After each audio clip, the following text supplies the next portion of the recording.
Welcome back in this class. आज की class में हम स्टडी करेंगे एक ऐसी पोइम के बारे में जो प्रेजेंट में भी हमें बहुत नॉलेज देने वाली है। आज की जो पोइम है वो जनरेशन गैप के बारे में है।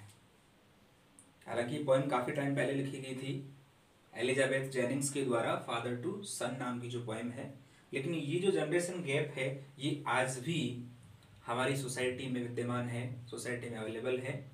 तो ये जनरेशन गैप जो है होने से फैमिली में जो गैप आ जाता है एक फादर और एक सन के बीच में, ठीक है ना, उसके बारे में ये स्टडी हम करने वाले हैं। इसमें नहीं आना चाहिए, लेकिन अकॉर्डिंग टू एटमॉस्फियर और भी कई ऐसे रीजन्स होते हैं जिनकी वजह से जनरेशन गैप जो है वो फैमिली में सभी को परेशान करता है, लेकिन स्पेशली जो है वो फादर और सन के बीच में ये गैप आ जाता है। तो देखिएगा, बहुत इजी पोइम है और एक तरह से लाइफ में काम आने वाली पोइम भी है।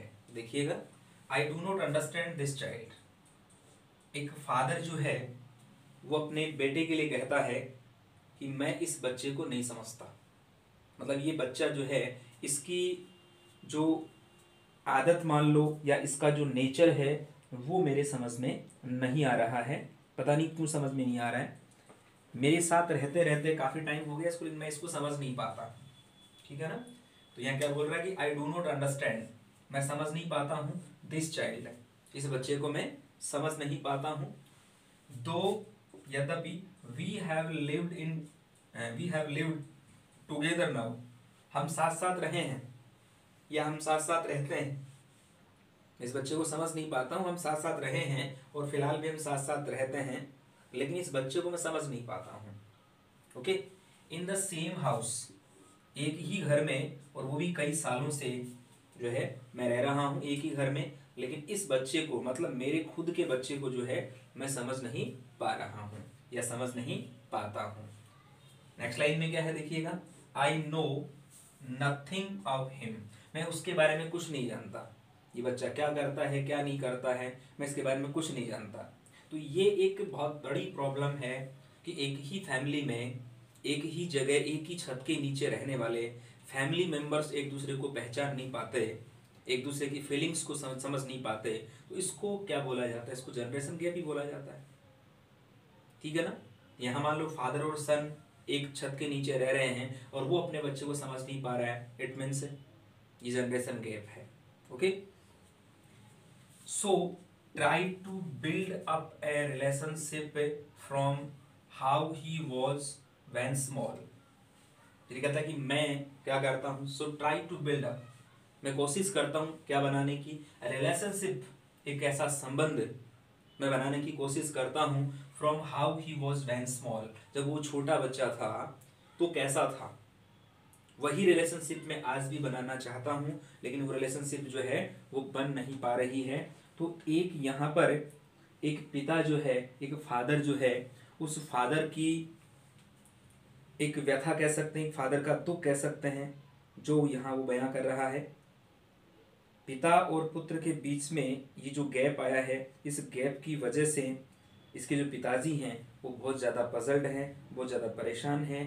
इसलिए जो एलिजाबेथ जेनिंग्स है उन्होंने इस पीड़ा को, इस प्रॉब्लम को जो है अपने शब्दों में यहाँ पोएम के रूप में चरितार्थ किया है, पोएम के रूप में यहाँ पर लिखा है।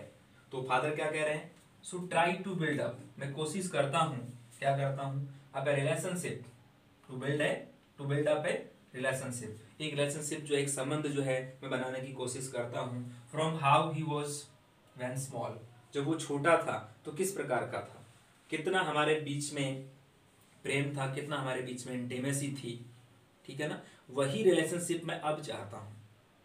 तो आप ये सोच सकते हैं, you can think about the puzzleness of a father, एक फादर की पजलनेस को, एक फादर की ट्रबल को हम अच्छी तरह से समझ सकते हैं। Okay, yet have I killed, okay, ये कह रहा है कि यट हैव आई किल्ड, मैंने फिनिश कर दिया है क्या, द सीड आई स्पेंट और sown it where the land is his and none of mine, उस चीज को मैंने एक तरह से फिनिश कर दिया है, मतलब मैंने मेरे बेटे को एक तरह से खो सा दिया है, यूं वो कहना चाह रहे हैं। द सीड, जो बीज, आई स्पेंट और सोन, मैंने उसको मान लो बिताया या फिर मैंने उस बीज को बोया, it were, okay, it were, seed का मतलब बीज का मतलब संस्कार से है, जो मैंने संस्कार इसको दिया या संस्कार जो मैंने इसको दिए, और आई स्पेंट और sown it where, the land is his, ये भूमि उसकी है, ये जगह उसकी है, लेकिन मेरे जो संस्कार है वो कहाँ गए? सब कुछ उसी का है, मेरा कुछ नहीं है, लेकिन मैंने जो संस्कार दिए वो गए कहाँ? तो काफी ज्यादा परेशान है यहाँ पर, जो एक फादर है अपने बच्चे के लिए काफी ज्यादा परेशान है कि मैंने जो संस्कार दिए उस बच्चे को, वो संस्कार गए कहाँ आखिर? इस बात को लेकर के बहुत ज्यादा दुखी है। द लैंड इज हिज, ये सब कुछ उसी का है, नन ऑफ माइन, मेरा यहाँ कुछ नहीं है, मेरा यहाँ कुछ नहीं है, ये जो भी है वो उसी का है। We speak like language, speak like strangers, एक ही जगह रह करके और हम अजनबी जो व्यक्ति होते हैं उनकी तरह हम बिहेव करते हैं, उनकी तरह हम बोलते हैं, okay. There is no sign of understanding in the air, air means वातावरण, हम यहाँ रहते हैं तो हमारे इस वातावरण में, हमारे इस एटमॉस्फियर में there is no sign of understanding, understanding का, समझ का कोई साइन ही नहीं है, समझ का कोई प्रतीक ही नहीं है। किस प्रकार से समझा जाए? एक दूसरे की फीलिंग्स को, एक दूसरे के बिहेव को कैसे समझा जाए? कोई साइन नहीं है, सब कुछ उसी का है, मेरा क्या है? फादर कह रहे हैं कि मैं तो कुछ दिनों का, उसके बाद में सब कुछ इसी को हैंडल करना है, लेकिन मुझे दुख इस बात का है कि मैंने जो संस्कार इसको दिए, मैंने इसको पाल पोस के बड़ा किया, इसका मैंने ब्रिंगिंग अप किया, ब्रॉट अप किया, इसको पालन पोषण किया मैंने, तो वो कहाँ गया? वो संस्कार जो मेरे द्वारा दिए गए थे वो कहाँ गया? मेरे संस्कारों में कहाँ कमी है या कहाँ कमी रह गई, मैं ये जानना चाहता हूँ, ठीक है ना। तो एक ही जगह रह करके हम लैंग्वेज या हम बोलते हैं तो एक स्ट्रेंजर की तरह, ये भी एक सोचने लायक बात है कि एक जगह रह करके और पेरेंट्स या फिर जो फादर है उससे उसका बच्चा नहीं बोलता है ढंग से, तो ये कितने दुख की बात है, ये जेनिंग्स ने अच्छी तरह से बयां की है। तो एक यहाँ फादर का जो दुख है, उस फादर के दुख को यहाँ पर जो है बयां किया गया है। फिर आगे बोला जा रहा है, देखिएगा, this child is built to my design, कहने का मतलब ये जो बच्चा है सकल सूरत में मेरे जैसा है, फादर और सन जो है, तो फादर ये कह रहा है कि बच्चा जो है वो मेरे शकल का है, मतलब फादर है तो उसका शकल का होना है, वाजिब है तो, बट फिर भी मतलब मेरे जैसे शकल का होकर के और संस्कार कहाँ गए? मैं इसको समझ नहीं पा रहा हूँ, इसका माइंड कहाँ है कहाँ नहीं है, समझ में नहीं आ रहा बिल्कुल भी। Yet what he loves I can not share, वो क्या चाहता है, किस चीज से वो प्रेम करता है, आई कैन नॉट शेयर, मैं उसको शेयर नहीं कर सकता, ठीक है ना। आई कैन नॉट शेयर, मैं उसको शेयर नहीं कर सकता, वो क्या चाहता है, किस प्रकार की जो है वो सिचुएशन या किस प्रकार का वो प्रेम मुझसे चाहता है, ये मैं एक तरह से बयां नहीं कर सकता। मतलब मेरा जो बच्चा है वो होकर के, मेरे जैसा होकर के, और फिलहाल जो है उसकी सिचुएशन कैसी है, ये पॉइंट जो है वो बताना चाह रहा है, लेकिन पॉइंट कुछ कर नहीं सकता, ये कंडीशन उसके सामने आ रही है, ठीक है। तो देखिएगा इसके बाद में यहाँ पर तो क्या बोला गया है यहाँ पर, yet what he loves, yet what he loves I can not share, मैं बता नहीं सकता, शेयर नहीं कर सकता इसको कि वो क्या चाहता है।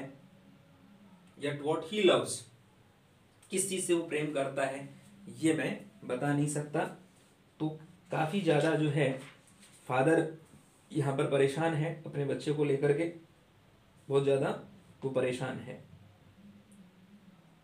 सब कुछ करने के बावजूद जो है वो कह रहा है कि मैं जो बातें हैं जो मुझे अच्छी लगती हैं उसको भी मैं जो है एक तरह से शेयर नहीं कर सकता, किसी के साथ में जो है मैं बता नहीं सकता, किसी के साथ मेरा जो दुख है उसको बांट नहीं सकता मैं, ये जो कंडीशन है वो हो रही है, ओके। इसके बाद जो है देखो क्या है, I can not share, silence is surrounds us, हमारे चारों तरफ एक तरह से क्या होता है, साइलेंस, शांति है, हम जहां भी होते हैं शांति होती है, मतलब आपस में एक दूसरे से बात नहीं करते। I would have him prodigal, okay, returning to his father's house, okay, मतलब क्या है कि I would have him prodigal, फिजूल खर्च जो है फिजूल खर्च करने के लिए जो पैसा मान लो इसको मैं देता हूँ, तो वो क्या करता है, उस पैसे का क्या करता है, इसको लेकर के भी जो है उसके पिताजी जो है वो परेशान हैं कि मैं इसको पैसा देता हूँ, मैं ये भी नहीं कहता कि तू पैसा जो है खर्च मत कर, लेकिन उसके बावजूद भी जो है चाहे वो फिजूल खर्ची करे, मेरे को कोई दिक्कत नहीं है, स्वीकार है मुझे, लेकिन कम से कम वो क्या करे, आई वुड हैव हिम प्रोडिगल, फिजूल खर्च वो करे, मेरे को कोई दिक्कत नहीं है, मैं पैसा उसको दूंगा, but returning to his father's house, अपने घर में रहे और मेरे द्वारा दिए गए जो संस्कार हैं उन पर चले। फिजूल खर्च की कोई दिक्कत नहीं है, पैसा खर्च करे, मेरे को कोई प्रॉब्लम वाली बात नहीं है, लेकिन मेरे द्वारा दिए गए जो संस्कार हैं कम से कम उन पर तो चले। द होम ही न्यू, जिस घर को वो जानता था, जिस घर में उसने संस्कार लिए हैं, उन संस्कारों के अकॉर्डिंग तो चले कम से कम। रेदर देन, इसके बावजूद see him make and move, चाहे वो कहीं भी जाए लेकिन मेरे द्वारा दिए गए जो संस्कार है ना उनका वो पालन करें। See him make and move, चाहे वो कोई भी काम करे, चाहे वो कहीं भी जाए, ठीक है ना। See him make and move his world, अपना संसार, उसका खुद का मान लो कुछ उसकी फीलिंग्स हैं वो करे, मेरे को कोई दिक्कत नहीं है, लेकिन कम से कम मेरे द्वारा दिए गए जो संस्कार हैं उन संस्कारों पर तो कम से कम वो चले, ये पॉइंट कहना चाह रहा है। ओके, फिर आगे देखो क्या है कि I would forgive him too, मैं उसको माफ कर दूंगा, कोई दिक्कत नहीं है, कुछ भी करे लेकिन मेरे संस्कारों को नहीं भूले। हमारे बीच में जो गैप आ रहा है, ठीक है ना, लाइफ को लेकर के, जनरेशन को लेकर जो गैप आ रहा है, मेरे द्वारा दिए गए जो संस्कार हैं उनको भूलता जा रहा है, इस वजह से मैं उस बच्चे को समझ नहीं पा रहा हूं, तो मैं उसे माफ कर दूंगा। I would forgive him to, saving from sorrow a new love, कि जो भी दुख है, saving from sorrow a new love, कि दुख में भी जो है कोई भी इसको प्रॉब्लम होगी तो उसका समाधान मैं करूं, एक नया प्रेम जो है मैं जागृत करूंगा, लेकिन कम से कम जो है वो मेरे संस्कारों पर चले, उसमें कोई दिक्कत वाली बात नहीं है। और जो भी ये दुख है, इस दुख से जो है हमारे बीच में एक नया जो प्रेम है वो पनपे, ठीक है ना। I would forgive him to saving from a sorrow in new love, जो भी ये दुख है ना, जनरेशन गैप वाला जो दुख है, इसके बीच में, हमारे बीच में जो प्रॉब्लम चल रही है, तो एक नया जो प्रेम है वो हमारे बीच में पनपे, ये जो है मैं चाहता हूं, ऐसा प्रेम हमारे बीच में होना चाहिए। ओके, ये पॉइंट कहना चाह रहा है। तो यहां पर एक पिता और एक पुत्र, उनके बीच में जो संबंध है जो एक तरह से खराब होते जा रहे हैं, उन संबंधों को एक फादर जो है वो सही करना चाहता है, जनरेशन गैप है वो फादर नहीं चाहता, ठीक है ना। तो इस प्रकार से वो जो है अपनी फैमिली में प्रेम चाहता है, अपनी फैमिली में दिए गए संस्कार जो है, उसके द्वारा दिए गए संस्कार वो बच्चे में अडॉप्ट करना चाहता है, ताकि आगे चल करके बच्चा जो है किसी भी प्रकार की कोई भी प्रॉब्लम है उसको उसका सामना नहीं करना पड़े, और फैमिली में एक प्रेम जो है वो बना रहे, हमारे बीच पिता और पुत्र के बीच में एक प्रेम बना रहे, ये पॉइंट ने यहाँ डिस्क्रिप्शन दिया है। और पिता यही चाहता है कि हमारे बीच में जो गैप है ना वो गैप नहीं रहे। इसके बाद उसका लास्ट स्टेंजा देखिए, फादर एंड सन, पिता और पुत्र जो हैं वो आपस में एक तरह से वो पापा कह रहे हैं कि वी बोथ मस्ट लाइव या live on the same globe, हमें एक ही संसार में रहना है, एक ही जगह रहना है, एंड द सेम लैंड, एक ही धरती पे रहना है, एक ही संसार में रहना है और एक ही जगह, एक ही घर में रहना है। ही स्पीक्स, पिता कहते हैं कि मुझे यहीं रहना है, बट फिर भी आई कैन नॉट अंडरस्टैंड, मैं समझ नहीं सकता, मुझे समझ में नहीं आ रहा, वो अपने आप से ये कहता है कि मैं खुद समझ नहीं पा रहा इस चीज को कि why anger grows from grief, ये दुख से गुस्सा क्यों आता है, या दुख में जो है वो गुस्सा क्यों आता है, ठीक है। Why anger grows from grief, grief इन दुख है, तो दुख से गुस्सा है वो क्यों उत्पन्न होता है। Okay, we each put out an empty hand, मैं कोशिश करता हूँ गुस्से को मैं शांत करूं, लेकिन फिर भी हम जो है, हम दोनों एक तरह से खाली हाथ रहते हैं। खाली हाथ का मतलब वो चीज मैं उस बच्चे को दे नहीं पा रहा, और वो चीज मैं बच्चे को दे नहीं सकता चाहते हुए भी, longing for something to forgive, माफ करते, उसको माफ करने के लिए, या उसको माफ करना मैं चाहता हूं लेकिन फिर भी मतलब चाहते हुए भी ऐसा मैं नहीं कर सकता। पता नहीं क्या हो रहा है क्या नहीं हो रहा है, लेकिन अकॉर्डिंग टू सिचुएशन जो है मैं जो है माफ करने के लिए मैं उसको एक तरह से कुछ भी कर सकता हूँ, क्षमा करने के लिए चाहे कुछ भी हो, लेकिन ऐसा होता नहीं है। और उस चीज़ को लेकर के इच्छा करते हुए जो है खाली हाथ में आगे हम दोनों अपने खाली हाथ आगे बढ़ा देते हैं। कहने का मतलब जो चीज़ पिता को चाहिए वो चीज़ यहाँ से उसको मिल नहीं पा रही है।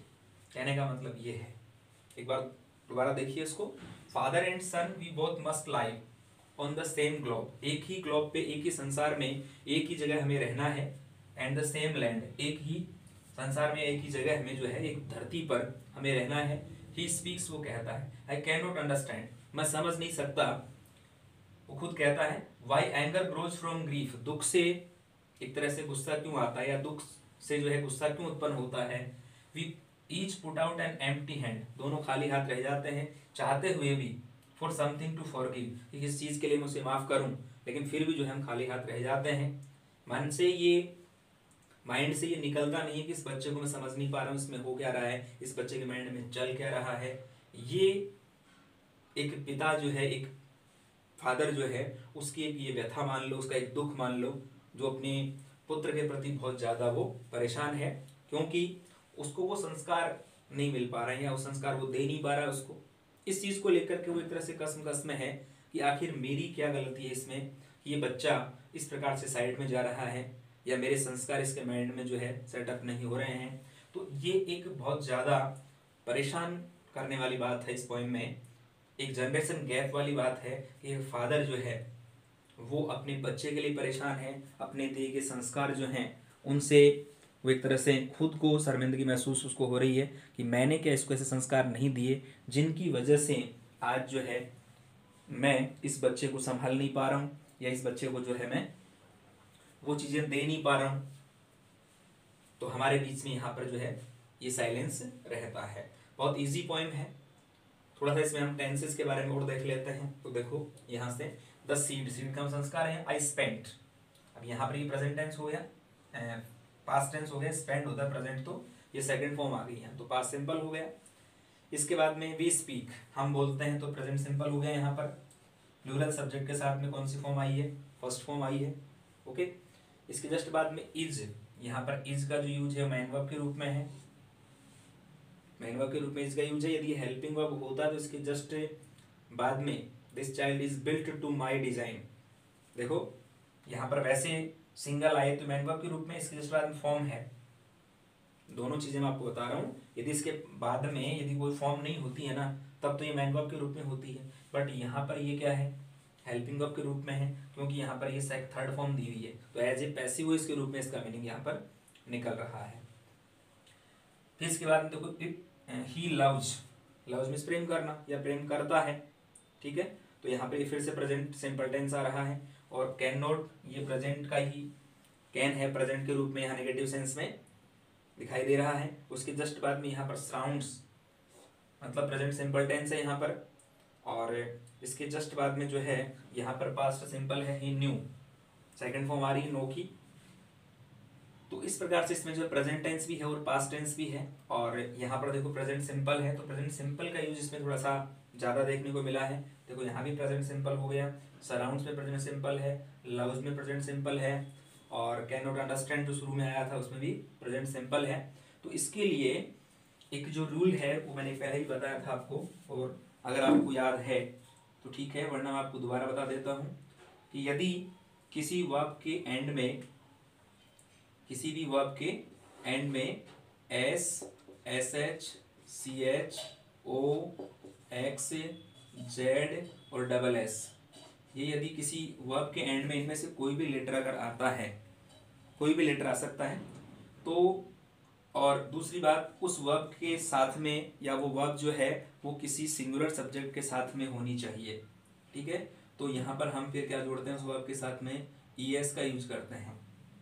क्लियर, मतलब किसी वर्ब के एंड में S, S S, C H, O, X, Z और डबल एस अगर आता है, तो हम सिंगुलर सब्जेक्ट के साथ में ऐसी वर्ब जो यूज की जाती हैं उनके साथ में हम ईएस का यूज करते हैं। ये फर्स्ट रूल है। सेकंड जो रूल है उसमें ऐसा है कि यदि किसी वर्ब के एंड में क्या होता है, वाई होता है, किसी वर्ब के एंड में क्या होता है, वाई होता है, और वाई से पहले अगर कोई कॉन्सोनेंट होता है, वाई के पहले क्या होता है, कोई कॉन्सोनेंट होता है, तो क्या होता है, उस कॉन्सोनेंट के बाद में क्या होता है, वाई, वाई से पहले कॉन्सोनेंट, उस कंडीशन में हम वाई को हटा करके और वहां पर हम आई ई एस जोड़ते हैं। ठीक है, जैसे ये वर्ब आ गया फ्राई, लास्ट में वाई है और वाई से पहले कॉन्सोनेंट है आर, तो इसके साथ यदि हम आई ई एस जोड़ना चाहेंगे तो फिर ये वर्ड जो बनेगा वो ये बनेगा फ्राइज। क्या बनेगा, फ्राइज बनेगा। ओके, इसका एग्जांपल अपन लें तो जैसे एक वर्ब है पास, लास्ट में क्या आ रहा है, डबल एस आ रहा है, इसके साथ हम ई एस जोड़ेंगे तो क्या हो जाएगा, पासेज। ऐसे बहुत से वर्ड हैं या बहुत सी वर्ब हैं। तो ये रूल नंबर फर्स्ट था, ये रूल नंबर सेकंड है। आई होप आपको समझ में आ गया होगा। रिवाइज कर लो।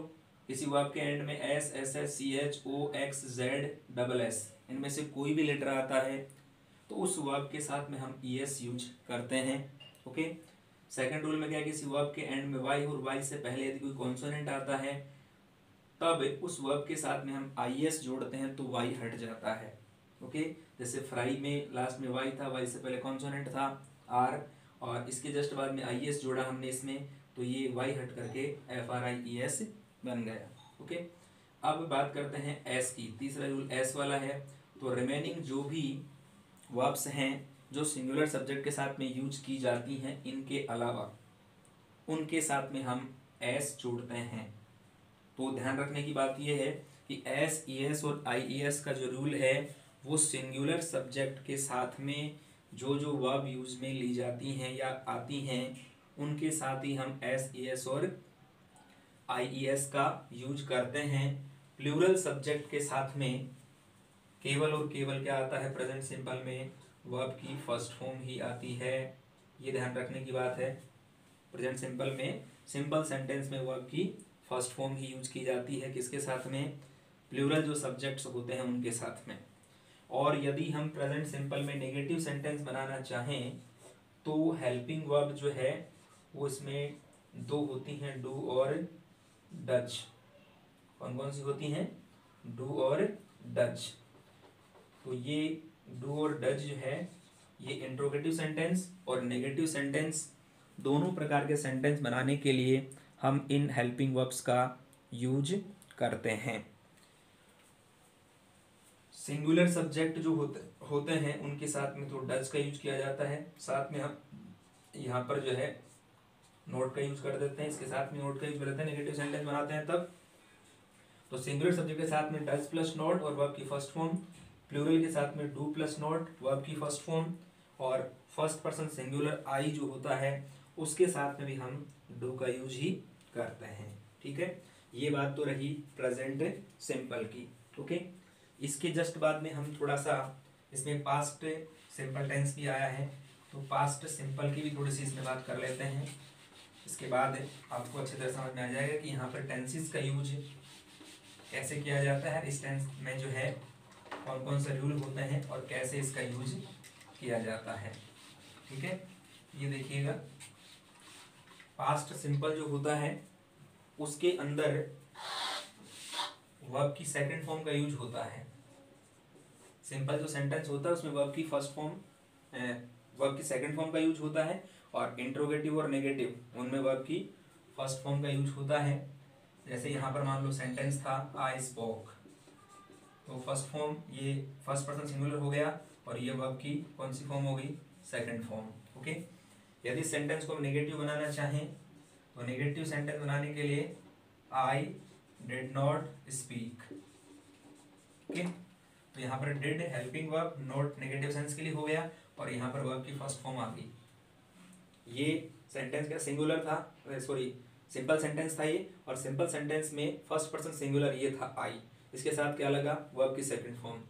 नेगेटिव सेंटेंस हमने बनाया तो आई के साथ हेल्पिंग वर्ब जो है, आई सभी सब्जेक्ट के साथ में हेल्पिंग वर्ब क्या होता है, डिड ही होता है। नेगेटिव सेंस के लिए हम नॉट का यूज कर देते हैं। ओके, तो आई डिड नॉट स्पीक।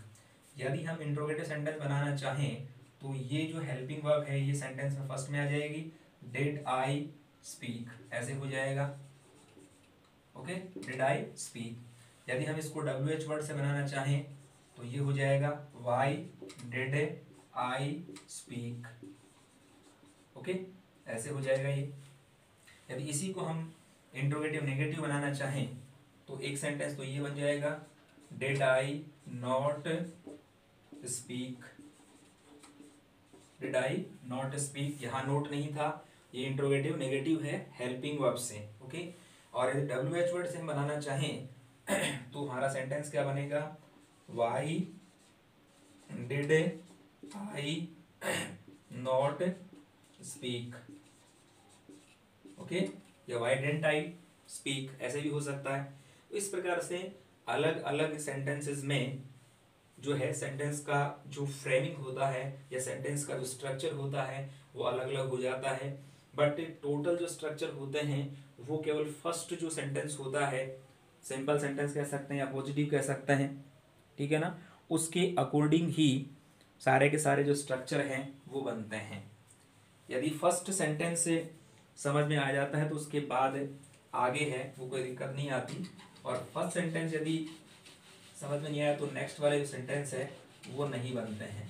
इसलिए हमें फर्स्ट सेंटेंस जो है उसको ढंग से स्टडी करना चाहिए, उसके बाद कोई भी सेंटेंस हम बनाना चाहें तो वो बन सकता है। ओके, तो इसमें हमने क्या देखा, पास्ट सिंपल में वर्ब की सेकंड फॉर्म और वर्ब की फर्स्ट फॉर्म, एकमात्र ऐसा टेंस है जिसमें दोनों प्रकार की फॉर्म्स का यूज किया जाता है, फर्स्ट फॉर्म और सेकंड फॉर्म। इसमें ये जरूर एक फैसिलिटी है कि सभी प्रकार के सब्जेक्ट्स के साथ में हमें एक ही हेल्पिंग वर्ब का यूज करना पड़ता है, और वो हेल्पिंग वर्ब कौन सी है, डिड। यहाँ सब्जेक्ट्स को देखने की जरूरत नहीं है कि सब्जेक्ट सिंगुलर है, सब्जेक्ट प्लूरल है, सभी के साथ में एक ही हेल्पिंग वर्ब का यूज होता है, और वो कौन सी हेल्पिंग है, डिड।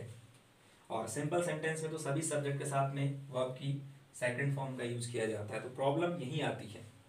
और सिंपल सेंटेंस में सेकंड फॉर्म और बाकी में फर्स्ट फॉर्म, और वहां पर जो प्रेजेंट सिंपल होता है उसके अंदर मैंने बताया जैसा अभी आपको कि वहां पर हेल्पिंग वर्ब क्या होती हैं, टू होती हैं, डज और डू, या डू और डज मान लो। अब नेगेटिव सेंस होगा, ठीक है ना, तो नेगेटिव सेंस के लिए डू नॉट या डज नॉट। अब इसको हम ऐसे भी लिख सकते हैं, डोंट भी लिख सकते हैं, और इसको हम क्या लिख सकते हैं, डजंट भी लिख सकते हैं, ठीक है ना। इस प्रकार ये कॉन्ट्रैक्टेड फॉर्म के रूप में है, शॉर्ट फॉर्म में इसको हम लिख सकते हैं, और शॉर्ट फॉर्म के रूप में हम डिड नॉट को डेंट लिख सकते हैं। क्या लिख सकते हैं, डिड नॉट को ऐसे हम डेंट लिख सकते हैं। ओके, तो ये हमें थोड़ा सा ध्यान रखने की बात है कि कौन कौन से टेंसेस में किस किस प्रकार का फॉर्म यूज करते हैं, और उसके जो कॉन्ट्रैक्टेड फॉर्म है वो कौन कौन से होते हैं, ये भी हमें ध्यान रखना चाहिए। और जो फॉर्म्स हैं उनके कॉन्ट्रैक्टेड फॉर्म जो है वो अलग अलग होते हैं। ये थोड़ा सा अलग नॉलेज की बात मैं बता दूं आपको। जैसे मान लो हमने किया shall plus not, so shall plus not का कॉन्ट्रैक्टेड फॉर्म हो गया सेंट। ओके, और विल प्लस नोट का कॉन्ट्रैक्टेड फॉर्म क्या हो गया, वांट। ओके, तो ऐसे हमें थोड़ा सा ध्यान रखना होता है, will plus not won't, shall plus not shan't. Okay, वैसे ही और अभी बात करें हम तो जैसे यहाँ पर हम बात करें हैज और प्लस नॉट बराबर क्या हो जाएगा, हैजंट। क्या हो जाएगा, hasn't. Have plus not haven't, इस तरह से हम यूज करते हैं। हैडंट हो जाएगा, वुड प्लस नॉट वुडंट हो जाएगा, ठीक है। कैन प्लस नॉट कांट हो जाएगा, कुड प्लस नॉट कुडंट हो जाएगा। ओके, तो इस प्रकार से जो है हमें कॉन्ट्रैक्टेड फॉर्म के बारे में भी पता होना चाहिए, ताकि सेंटेंस जो हैं वो हमारे गलत नहीं हो। तो इस प्रकार से हमें जो है हर चीज़ के बारे में ध्यान रखना है। और पोइम जो है बहुत इजी थी, तो हमें इस पोइम से एक सीख ये मिलती है कि हमारे बीच में, हमारे पेरेंट्स के बीच में या फादर के बीच में जो है ये जनरेशन गैप नहीं होना चाहिए। आजकल ये जनरेशन गैप थोड़ा ज़्यादा चल रहा है, तो हमें as a father, as a friend, जैसी सिचुएशन हो वैसा हमें बिहेव करना चाहिए। एक ही जगह रह करके और हमारे बीच में इस प्रकार की जो ये मनमुटाव है या जनरेशन गैप वाला जो सिस्टम है वो नहीं होना चाहिए। इससे क्या, पेरेंट्स को प्रॉब्लम ज़्यादा होती है। तो पेरेंट्स ये नहीं चाहते कि हमारे या मेरे और मेरे बच्चे के बीच में या मेरे जो भी बच्चे हैं उनके बीच में कोई गैप आए।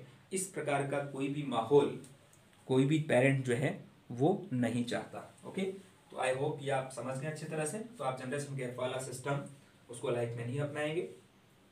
इसके साथ में ही हमारी पॉइंट फिनिश, और नेक्स्ट टॉपिक के साथ हम नेक्स्ट क्लास में स्टडी करेंगे। तब तक thank you very much, have a nice day, have a good day, stay home, stay safe.